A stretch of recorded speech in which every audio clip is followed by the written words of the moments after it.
नमस्कार, मी आरती कुलकर्णी आणि आता वळूया लोकसभेच्या महासंग्रामाकडेच। आजची सगळ्यात मोठी राजकीय बातमी ही आहे, शिवसेनेचे अर्जुन खोतकर हे मातोश्रीवर दाखल झाले। पंकजा मुंडे सुद्धा मातोश्रीवर उद्धव ठाकरेंच्या भेटीला गेलेले आहेत आणि उद्धव ठाकरे अर्जुन खोतकरांची समजूत काढण्यात यशस्वी होणार का, हा खरा प्रश्न आहे।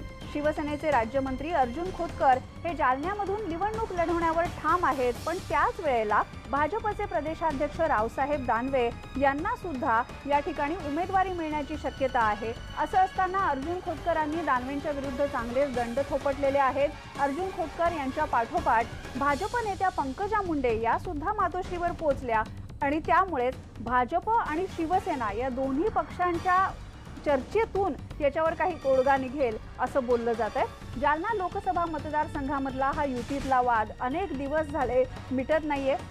पंकजा मुंडे मराठवाडा समन्वयक म्हणून या बैठकीला हजर आहेत असंही आपल्याला कळतंय आणि याबद्दल आपण बोलूया आमचे प्रतिनिधी उदय जाधव यांच्याशी। उदय, अर्जुन खोतकरांची समजूत काढू असं याआधी उद्धव ठाकरे म्हणालेले होते, त्याचबरोबर मुख्यमंत्री सुद्धा म्हणाले होते की या वादावर काहीतरी तोडगा निघू शकेल, पण आता भाजप शिवसेनेची एकत्र बैठक होतीये, नेमकं काय चाललंय?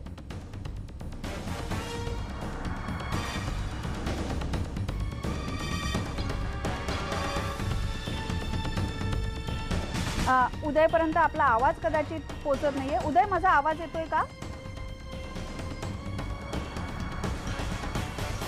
उदय, नेमकं या बैठकीमध्ये काय चाललंय? कारण सगळ्यांचं लक्ष या वादावर नेमका काय तोडगा निघतोय याकडे लागलेलं आहे। आता बैठक सुरू झाली, आपण मागे बघतोय की पंकजा मुंडे या बाहेर आलेले आहेत। स्वतः आपण त्यांची प्रतिक्रिया घेण्याचा प्रयत्न करतो। ताई ताई ताई कृपया बोला, यांची बैठक संपली। आमचे प्रतिनिधी उदय जाधव हे पंकजा मुंडेंची प्रतिक्रिया घेत आहेत।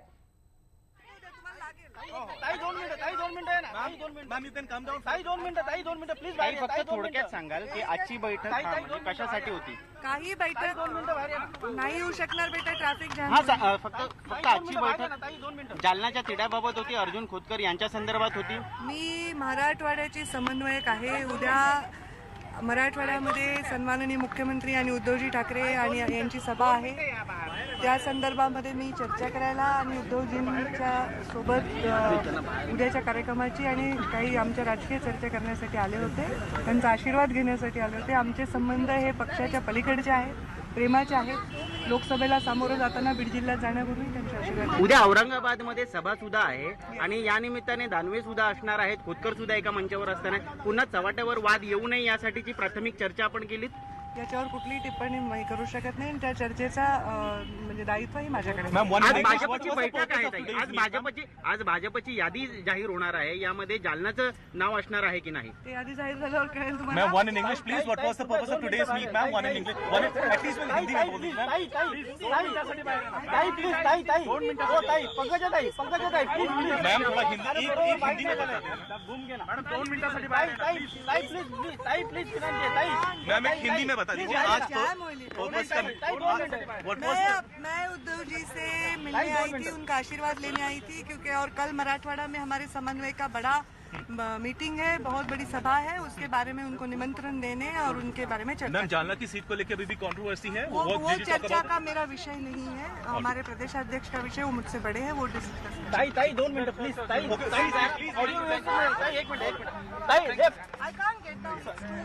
पंकज कुठे गेला? ए प्रवीण, अरे इकडे ये ना। ताई प्लीज 2 मिनिट प्लीज। वेगळं कसं पाहिजे त्यांच्याकडनं? नाही एकच मिनिट, जास्त डिप्लोमॅटिक आन्सर। ताई नेमकं काय झालं ताई? अरे यार, आपण बघतोय पंकजा मुंडे या मातोश्रीच्या बैठकीहून आल्या पत्रकारांनी त्यांना घेरलं, पण पंकजा मुंडे यांनी जालन्याच्या जागेबद्दल बोलणं टाळलेलं आहे। त्याऐवजी आमची मोठी सभा आहे आणि त्या सभेच्या चर्चेसाठी मी उद्धव ठाकरेंना भेटायला आले होते असं पंकजा मुंडे म्हणतात। पण तरी सुद्धा अर्जुन खोतकर शिवसेनेचे राज्यमंत्री आहेत आणि त्यांनी भाजपचे प्रदेशाध्यक्ष रावसाहेब दानवे यांना थेट आव्हान दिल्यामुळे भाजप आणि शिवसेना युतीमध्ये चांगलाच पेच निर्माण झालेला आहे। आता उमेदवारी याद्या जाहीर करायची वेळ जवळ आली आणि अजूनही जालन्याच्या जागेबद्दल कोणताही तोडगा निघत नाहीये। आपण पुन्हा एकदा उदयकडून या घडामोडी जाणून घेण्यासाठी जाणार आहोत त्याच्याकडे, पण आपण पाहिलं की पंकजा मुंडे या बाहेर आल्या मातोश्रीच्या आणि त्याच्यानंतर त्यांना प्रश्न विचारण्यासाठी पत्रकारांची एकच झुंबड उडाली आणि तिथे उदयने सुद्धा त्यांच्याकडून काही जाणून घेण्याचा प्रयत्न केला, पण पंकजा मुंडे यांनी आत्ता तरी या सगळ्याबद्दल कोणतंही भाष्य करणं टाळलेलं आहे. जालन्याच्या जागेबद्दल अजूनही अर्जुन खोतकर हे हार मानायला तयार नाहीयेत आणि त्यामुळेच आता रावसाहेब दानवे आणि अर्जुन खोतकर यांच्या दोघांच्या मध्ये काय नेमका तोडगा काढायचा हा प्रश्नच आहे. कारण अर्जुन खोतकर हे शिवसेनेचे राज्यमंत्री आहेत, त्यासोबतच रावसाहेब दानवे हे भाजपचे प्रदेशाध्यक्ष आहेत. आज भाजप सेनेची उमेदवारी यादी जाहीर होण्याची शक्यता आहे असं बोललं जातं. त्याबद्दल बऱ्याच चर्चा, बैठका सुरू आहेत, सभांची तयारी सुरू आहे आणि या सगळ्या धामधुमीमध्ये